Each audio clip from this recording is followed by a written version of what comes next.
Hello everyone, welcome to Math 115 College Algebra. So in this section, 7.2, what I want to do is use right triangles to evaluate trig functions. So basically we're going to stick to angles that are acute, right, between 0 and 90 degrees. And then later in the next section, 7.3, we'll expand that where we can find the sine and cosine and other trig functions of any particular angle. Okay, but for this section, we're going to stick with just acute angles, and we're going to use right triangles to demonstrate this. Okay, so first thing, let's start with what we consider to be basically the three basic trig functions. And to do that, we have a right triangle here, right? So it's a triangle that has a 90-degree angle. Right, so this angle is a right angle here, 90 degrees. And notice that the longest side, which is called the hypotenuse, is always opposite of the right angle, okay? And often we will call that C. We'll label that side C. So that length will be C, okay? So that's the hypotenuse. Then relative to the angle, and it depends on what angle you're looking at. In this case, we're going to focus on this angle given here, theta. Relative to that angle, this side is next to the angle, right? So we call that adjacent. Now you might say, well, this side is next to it too, but this already has a designation. It's the hypotenuse, right? It's the longest side, the side opposite the right angle. So the other side that's next to the angle is the adjacent side. And then this side, which we typically label B, is opposite of the angle. So A is adjacent to the angle, B is opposite to the angle, and then C is the hypotenuse of that right triangle.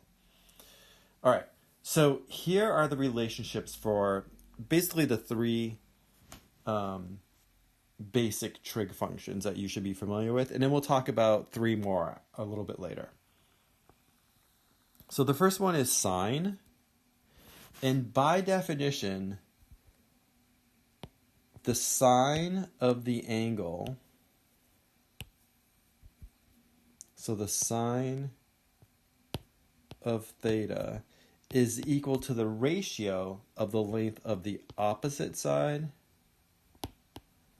to the hypotenuse.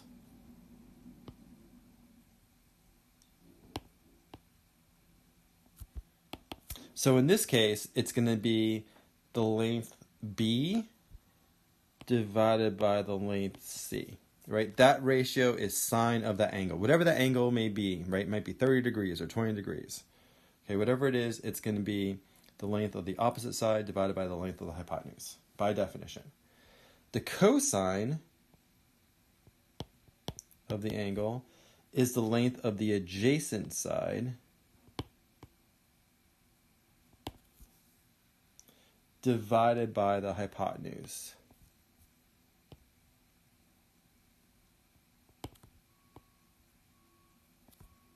Okay, so in this case, that would be side A, length A, divided by length C. So it's A over C, that ratio. And then tangent, which we abbreviate tan of theta, is equal to the length of the opposite side over the adjacent side.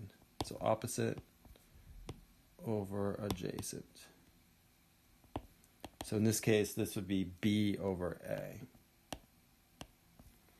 Okay, and a nice mnemonic for remembering this is SOHCAHTOA. So this is just a mnemonic. So SOHCAHTOA. I'll write it here.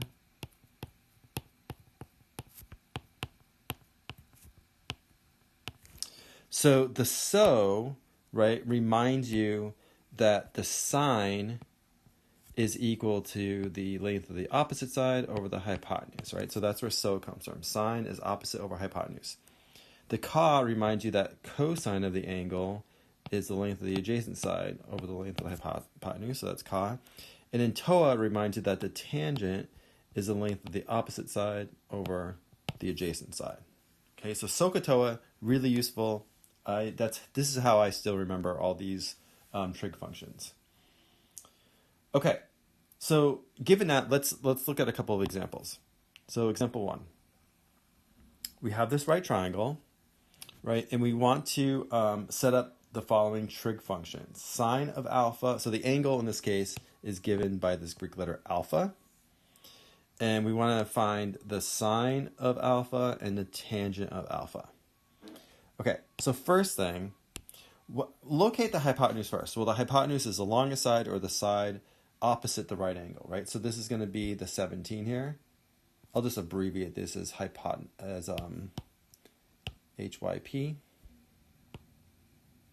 So that's the hypotenuse. What side is next to alpha? Well, that's the 15, right? So that's the adjacent side. Again, I'll just abbreviate it, ADJ. And then what side is opposite of that angle? Well, that's the 8 here, right? This side is opposite of the angle. So if I want to find sine of alpha, by definition, that's going to be opposite over hypotenuse, right? So this is length of the opposite side over hypotenuse. So in this case, let me write that better. In this case, this is going to be 8 over 17. So sine of alpha is 8/17. What about tangent of alpha? Well, tangent is opposite over adjacent, right?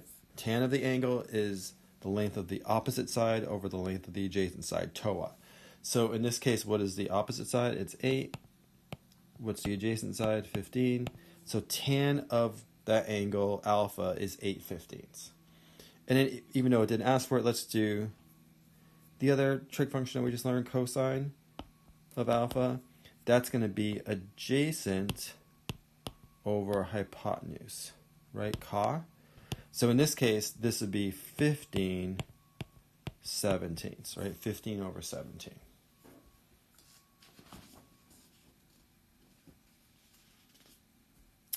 Okay, another example. Similar, except now the right triangle is just oriented differently, but it's the same idea. So I would start by finding the hypotenuse. Well, that's the longest side, the side opposite the right angle. So that's the 25. Then, in this case, we're focusing on this angle, the theta here. So what side is next to it? It's the 24, right? So that's the adjacent side. And then what side is opposite? That's the 7. So the 7 is opposite.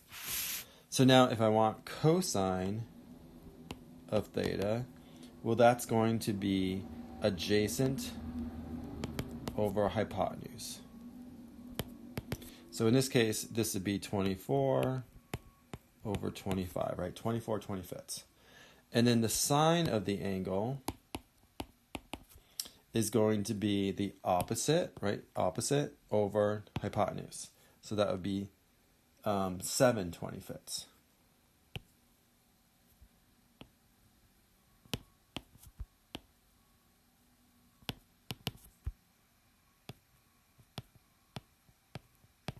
And then again, let's just do the tangent. So what is the tan of theta? That's going to be opposite over adjacent, right? TOA. So again, what's the opposite side? It's the 7. What's the adjacent? It's the 24. So that would be 7/24 to be tan of theta. Okay. There are also some, like 3 more trig functions that we use, and they're called reciprocal trig functions, and they're related to sine, cosine, and tangent.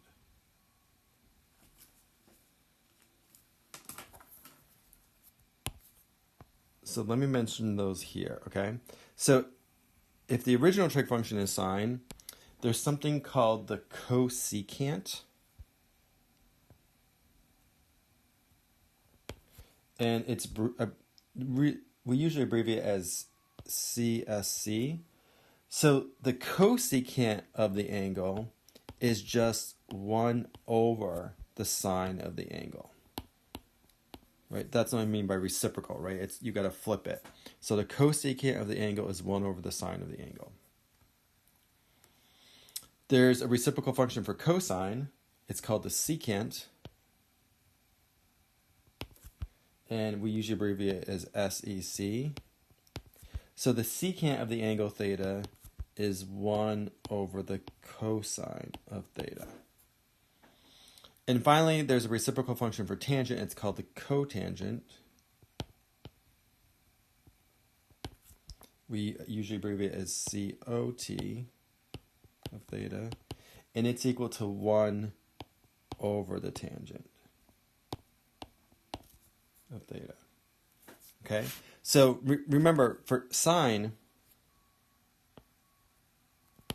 of the angle was opposite over hypotenuse.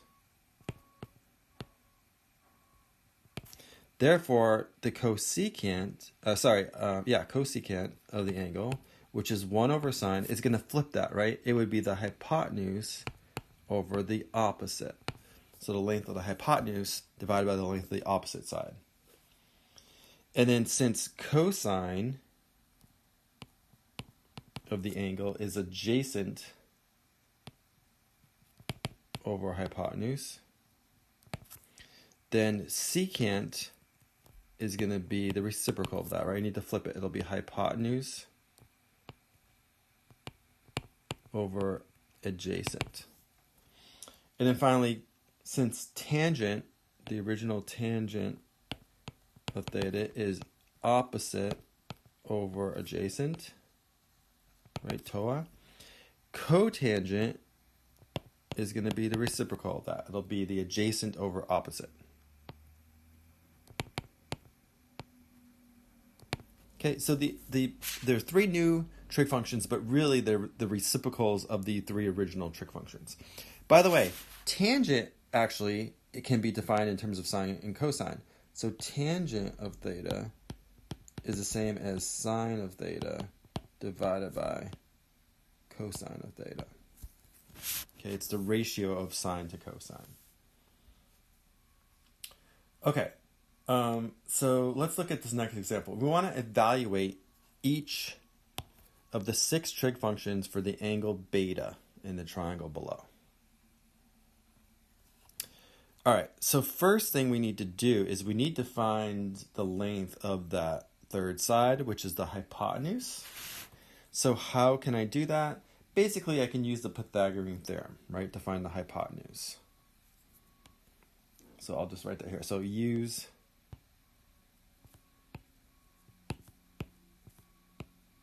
the Pythagorean theorem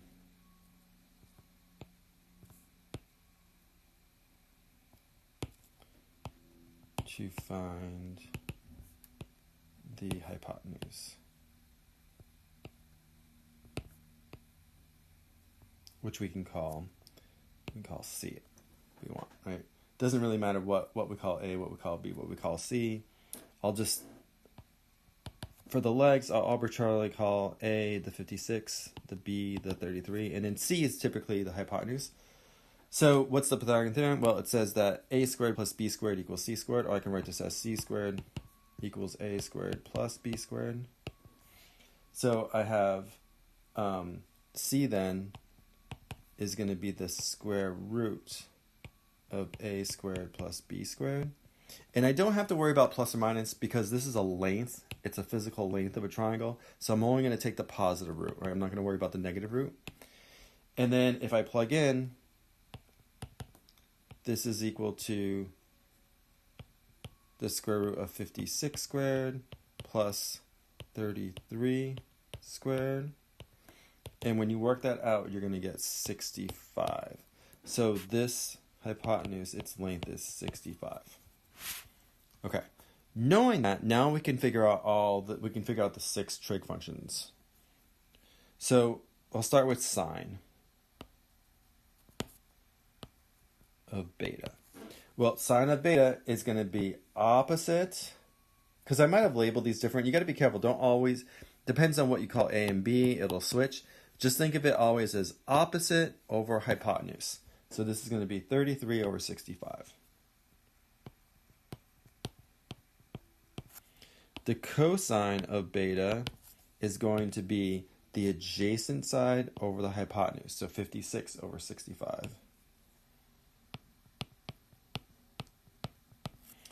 And then tangent of beta is going to be opposite over adjacent. So 33 over 56.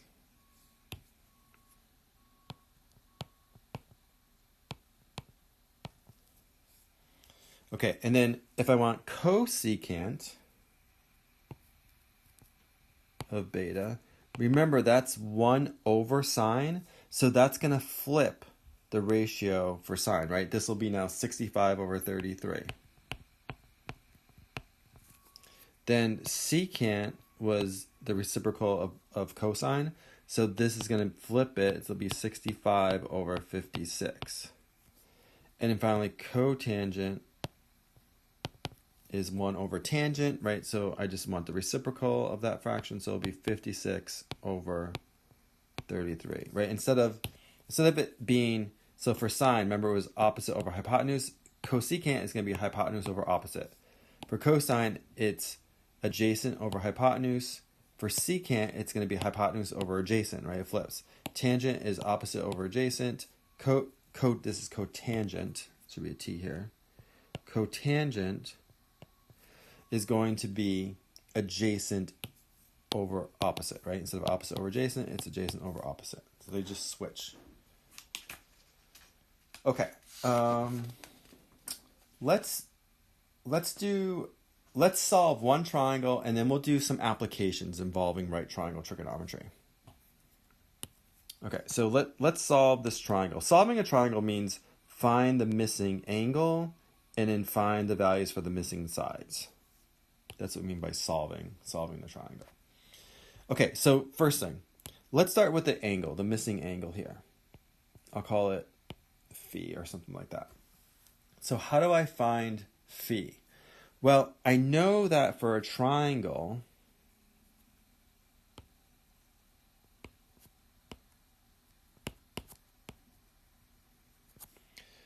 the three angles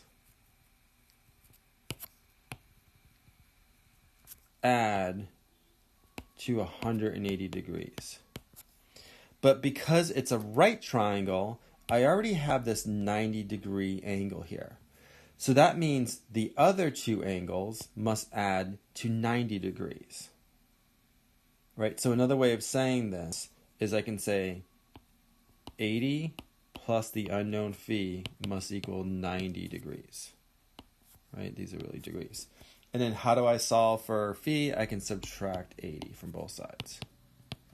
So phi is equal to 10 degrees. This is not drawn to scale, by the way. So we know this angle now. This is just 10 degrees. Okay. Now, how do I find the missing sides B and A here? So B and A. A couple different ways you can do it. Let's start with A. So to figure out A, how is A related to the angle here? I could use this angle now, right? But let's just use the one that was given, the 80. So relative to the 80 degrees, A is opposite, and the 12 is a hypotenuse, right?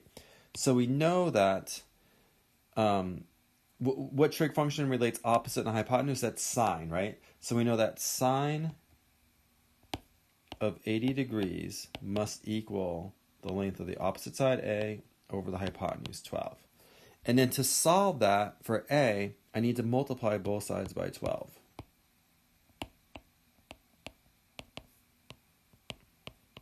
Right, and notice on the right-hand side, the reason why I multiply 12 is so those will cancel. And then I'm going to find that A is 12 times sine of 80 degrees. You can approximate sine of 80 degrees by plugging it into your calculator. Make sure, though, that your calculator is in degrees and not radians, right? It depends on what you're using for your angle, whether you're using degrees or radians. So in this case, we're using degrees, so make sure your calculator is in degrees. And when you do this out, you're going to get around 11.82. Okay, so that is the length of this side A here, 11.82. Okay, what about side B? Again, I could use this angle now. Actually, there's several ways we could get B now, right? Let's do it using trig functions. So, and I'll use the original angle given, 80 degrees. So how does B relate to that angle? It's next to the angle. It's the adjacent side. And I also know the hypotenuse. So therefore, what trig function relates adjacent and hypotenuse? That's cosine, right? So I know that cosine of 80 degrees is equal to the adjacent side, which is B, over the hypotenuse, which is 12.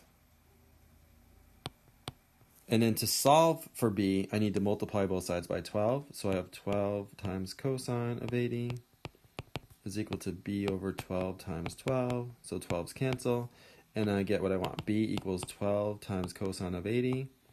Make sure that your calculator is in degree mode. And then if you work that out, you're going to get around 2.08. So this side right here is like 2.08. By the way, the other way that we could have gotten B once we have A and we know the hypotenuse, right? We know A already because we calculated it first.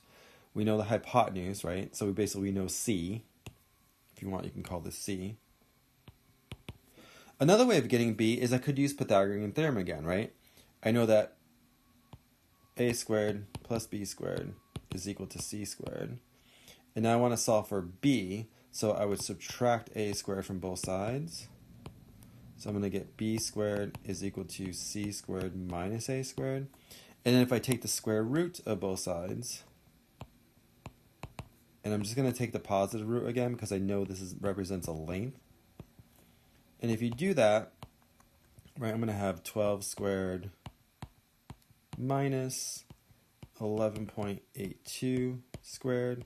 And if you work that out within rounding error, you're going to get 2.08. So we could have found it just using Pythagorean theorem. Okay, but since we're learning about trig functions, I just found it using a trig function. Okay, and I could have even used other trig functions too. Now that I know A, I could have used tangent, because tangent of 80 is opposite over adjacent. My only unknown would be the B. I could solve for it that way too. So there's many, once you start solving the right triangles, there's many ways of getting the last side. Okay, let's now use these ideas of right triangle trigonometry to solve a few applications. So here's the first one. You're told a person walks to a spot 30 feet from the base of a tree. They measure an angle of elevation of 57 degrees, and we want to find the height of the tree. Okay, so I'm gonna draw a picture here. So I have a tree, and I'm gonna walk this way so that my distance is 30 feet. So this is 30 feet. This is my tree here.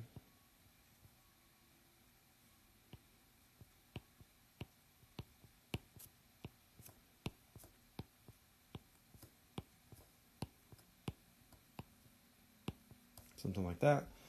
And it's saying that they measure an angle of elevation of 57 degrees, meaning they're spotting the top of the tree and are measuring this angle above the ground, above the horizontal. So this is the angle right here that they're measuring. This is 57 degrees. Okay, that's what it means by angle of elevation, right? They're pointing to the right, and their elevation means they're looking up 57 degrees, and they're spotting the top of the tree. Okay, so given that information, we want to figure out how tall the tree is. So we'll give this a name, maybe call it H, is the height of the tree. So notice here, relative to the angle, 57 degrees, I know the adjacent side, right? This is the adjacent side. I basically have a right triangle here, right? This is a right angle. And I'm looking for, so I know the adjacent side, I'm looking for the opposite side. So what trig function relates opposite and adjacent? That's tangent, right? So I know that tan of 57 is equal to the opposite, which is H, over 30, which is the adjacent. And then to solve for it, I need to multiply both sides by 30. Right, to solve for h. I want to isolate the h. So if I do that, the 30's cancel, and I'm going to get h is 30 times tan of 57. Again, make sure that your calculator is in degree mode, and if you work that out, you're going to get around 46.2 feet. So that would be the height of that tree.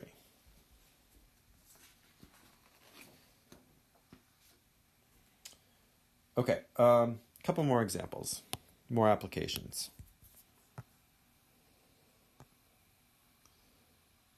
So let's look at this example right here.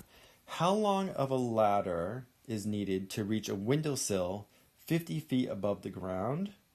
The ladder rests against the building, makes an angle of 5 pi over 12 radians with the ground, and we want to round the length of the ladder to the nearest foot.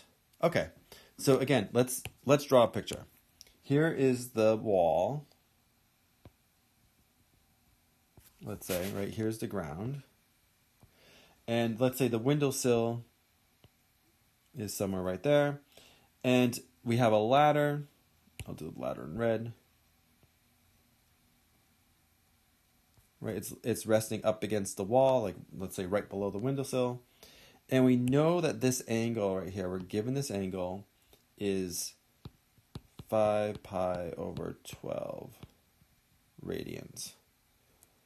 Okay, and we know that the height from the ground to the windowsill is 50 feet. So this is 50 feet. All right, and what are we looking for? We're looking for the length of the ladder. So notice here I have a right triangle, right? That includes the ladder. That's basically the hypotenuse of the right triangle, and these are the two sides. So relative to my angle, what do I know? I know the opposite side is 50 feet, and I'm looking for the hypotenuse. So what trig function relates opposite and hypotenuse? That is sine, right? So I know that sine of my angle, which is 5 pi over 12, has to equal the length of the opposite side, which is 50, divided by the hypotenuse, which is the L that I'm looking for, the length that I'm looking for. All right, so how do I solve this? Well, I could multiply both sides by L, right, just to clear out the fractions. So let me do that first. Right, so the L's cancel here. And then if I divide both sides by sine of 5/12 pi, that'll give me L.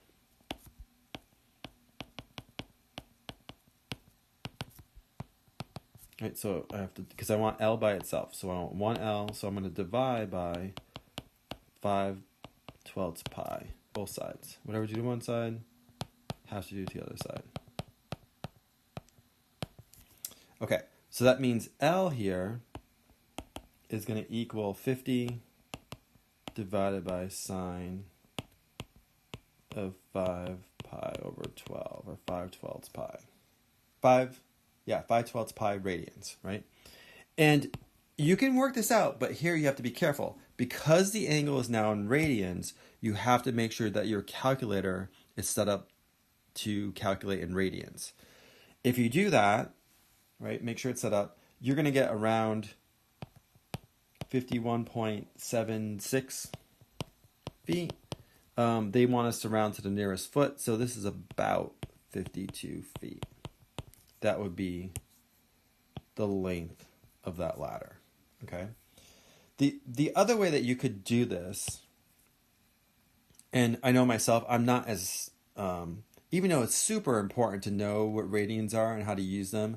In fact, if you do more advanced math like calculus, you have to calculate everything, your angles in radians. I am more comfortable with these types of problems of using the angle in degrees. So you could do that, right? You could convert. Here, I'll do that on the side over here. The other option is this. It's really the same thing, but you can just work in degrees instead. So you're going to convert 5 pi over 12 radians to degrees first. So how do we do that? Well, we practiced that last time, right? I have radians. I want my answer to be in degrees. So I'm going to multiply by my unit conversion factor, which is 180 degrees over pi radians. The pi's cancel. Okay, if you work this out, you're going to find that you're going to get 75 degrees. So this will simplify to 75 degrees. So then the rest of it's the same. The L here is ultimately going to be 50 divided by sine, but now the angle, instead of 5 pi over 12 radians, we can write 75 degrees. And then as long as your calculator is in degrees now, you should get the same answer. When you round it, you should get 52 feet. Okay, so either will work. If you're more comfortable working in degrees, that's fine. Just convert your measure in radians, your angle in radians, to degrees, and then you can carry out the calculation. Okay, if not, you can just do it directly in radians. Make sure your calculator is in radians, though, if you're going to do it that way. Okay, one more example. So in this case, we're told a person is looking out their window at another building's rooftop. The angle of elevation is 41 degrees. They then look at the base of the other building at an angle of depression of 28 degrees. I'll explain what this is in a second in my drawing. The onlooker's building is 450 feet away from the other, right? From the building that the person's looking from. Find the height of the other building. Oh, no, it says the onlooker's building is 450 feet away from the other building that they're looking at. Okay, find the height of the building. All right, so let's draw a picture here. Let's say this is the ground.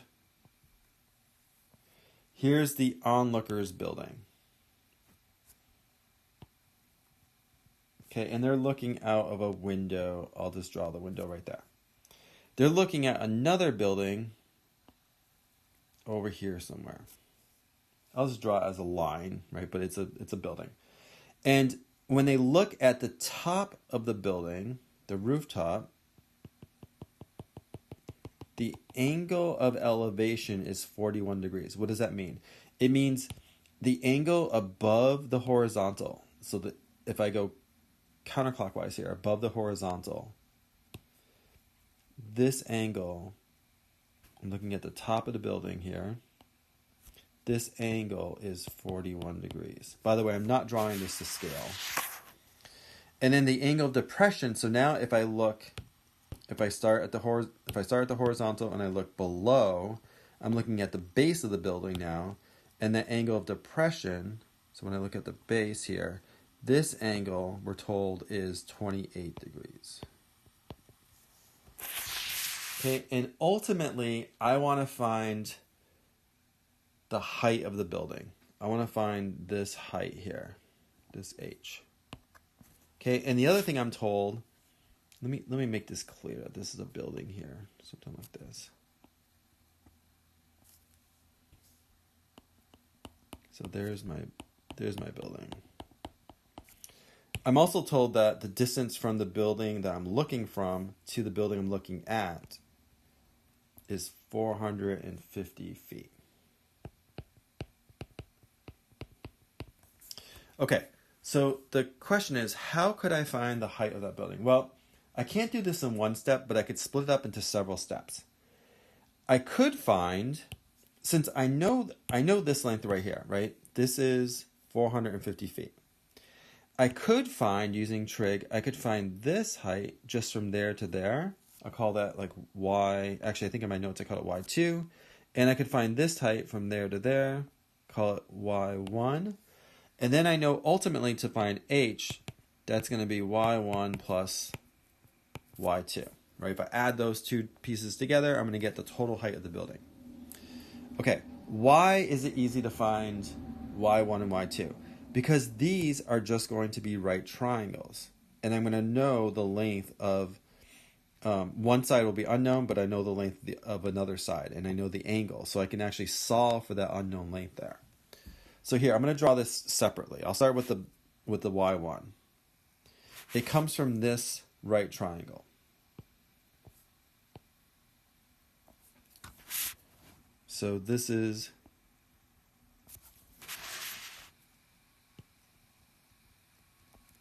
my angle, 28 degrees. I know the length of this side is 450 feet, and I'm trying to find y1. Okay, relative to that angle, what is the y1? It's the opposite side, right? And then what is the 450? It's the adjacent side. Because this is my right angle here. This is the hypotenuse, which we don't really need. So y1 is opposite, 450 is adjacent. What trig function relates opposite and adjacent? That's tangent. So I know that tangent of 28 degrees is equal to opposite, y1, over adjacent, 450. And then to solve it, I need to multiply both sides by 450. Right, I'm solving for y1.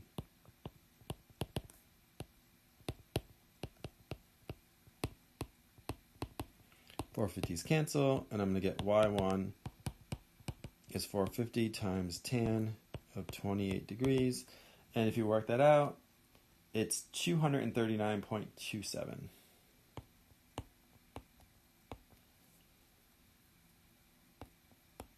So 239.27 and has units of feet, right? Okay, what about the y2? Well, if you look at y2, that comes from this triangle.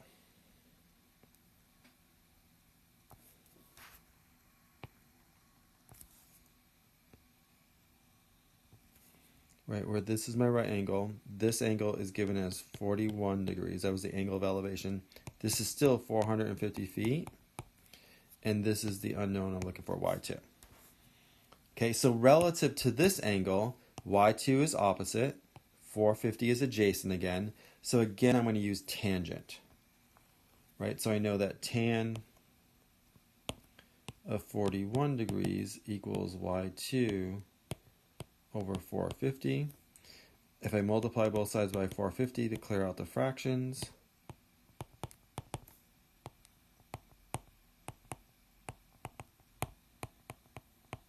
if they cancel here, I'm going to get y2 is equal to 450 times tan of 41 degrees. And if you work that out carefully, you're going to get 391.18. 391.18 feet. Okay, so now that I have y1 and y2, I can add them together. Remember we said that the total height of the building must be the sum, right? If I add y1 plus y2, that must be the height of the building. So I simply need to sum them now, right? So the height here is going to be y1, which again was what, 239.27? Plus y2, which is 391.18. And if you add those together, you're going to get 630.45 feet. And then if we want to round, it's about 630 feet, the building. Okay, so that would be the final answer. That would be the height of the building that you're observing. Okay, and again, we solved it by using just right triangle trig, but we had to do this in two parts in this case. So we needed two right triangles to figure that out. Okay, great. So next time, we're going to talk more about trig functions, but we're not going to restrict ourselves to just dealing with acute angles. So here we dealt with just angles between 0 and 90 degrees, right? Because we were using right triangles. But now we're going to look at trig functions of any angles. And we're going to talk about something called a unit circle. And that'll help us understand that. Okay, great. Thanks.